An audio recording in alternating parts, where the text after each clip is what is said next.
Video kali ini saya akan membahas kasus dari seorang teman di mana dia ini diancam oleh DC Aku Laku bahwa akan dibawa ke jalur pidana. Alasannya sederhana karena dia melakukan gestun limit Aku Laku dan dia diancam untuk masuk penjara atau dipidanakan. Ya, ini sih ujung-ujungnya sebenarnya karena tidak bisa bayar utangnya tepat waktu, teman-teman. Nah, cuman di sini kita harus fokuskan tentang ancaman dari DC Aku Laku tersebut. Apakah benar kita destun atau kita mencairkan limit Aku Laku dengan trik kita atau dengan cara kita? Namun karena itu sebenarnya Aku Laku tidak memperbolehkan, makanya DC berhak untuk membawa kalian ke jalur pidana atau bisa jadi masuk penjara. Nah, jawabannya tidak. Namanya gestun atau mencairkan limit atau apapun itu, asal kalian nanti ada kesepakatan mau bayar, itu kalian tidak akan bisa masuk ke ranah pidana atau penjara bahkan. Karena ini adalah urusannya perdata, kalian tidak melakukan perbuatan kriminal, kalian juga tidak melakukan pemalsuan data. Kalau kalian misal nih KTP kalian palsu, mungkin saja kalian bisa dibawa ke jalur hukum atau pidana tentang penyalahgunaan atau pemalsuan dokumen. Tapi kan ini masalah gestun, mencairkan limit saja. Urusannya ujung-ujungnya tetap hutang. Transaksinya pun transaksi real. Kalian menggunakan Aku Laku untuk membeli sebuah barang dan di situ kalian akan di top up saldonya, mau ke saldo dana, mau ke rekening, itu bisa. Nah, ini kan transaksi biasa sebenarnya. Ini transaksi normal. Memang tidak diperbolehkan, tapi itu hanya sebatas aturan dari aplikasi tersebut, bukan aturan hukum kriminal atau hukum pidana. Jadi kalian tidak akan mungkin bisa masuk pidana atau masuk penjara hanya karena gestun atau mencairkan limit Aku Laku kalian.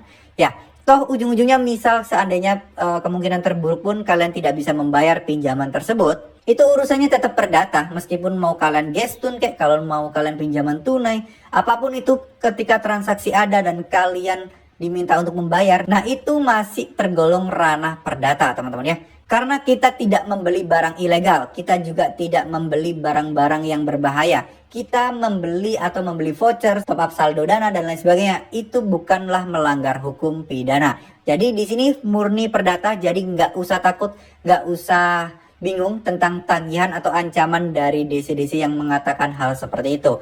Pada dasarnya tujuan mereka adalah untuk menagih hutang kepada kalian. Tentunya cara apapun akan dilakukan mereka, para DC-DC ini, agar kalian ketakutan dan kalian segera pusing untuk mencari dana pinjaman atau dana talangan. Sekali lagi saya ingatkan, nggak boleh mencari dana talangan ya teman-teman. Biarkan aja kalian bermasalah di satu pinjol, asalkan kalian nggak nambah-nambah pinjol lain untuk menutup di hutangan pinjol yang pertama. Karena nanti hutang kalian akan makin numpuk dan kalian akan kesulitan bayar. Percaya sama saya, lebih baik bermasalah di satu pinjol daripada kalian harus berurusan ke banyak pinjol. Karena resikonya sangat banyak dan resiko banget kalau misal nih seandainya kalian diteror, kemudian kontrak darurat kalian diteror. Nah ini kan kasihan mereka, ini akan mengganggu mereka semua teman-teman ya. Sekali lagi saya ingatkan, aplikasi Aku Laku atau paylater lainnya ada bunga serta memiliki resiko-resiko berbahaya jika kalian tidak bisa membayar hutang atau pinjamannya.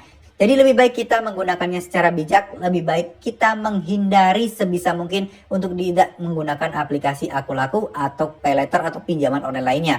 Karena kita tidak pernah tahu apakah suatu saat nanti kita bisa bayar atau tidak. Dan jika sampai kita tidak bisa bayar, ini resikonya cukup besar dan cukup ribet. Ya kecuali kalau kalian termasuk orang yang kuat mental, ya mungkin kalian bisa menghadapi DC-DC dengan mudah.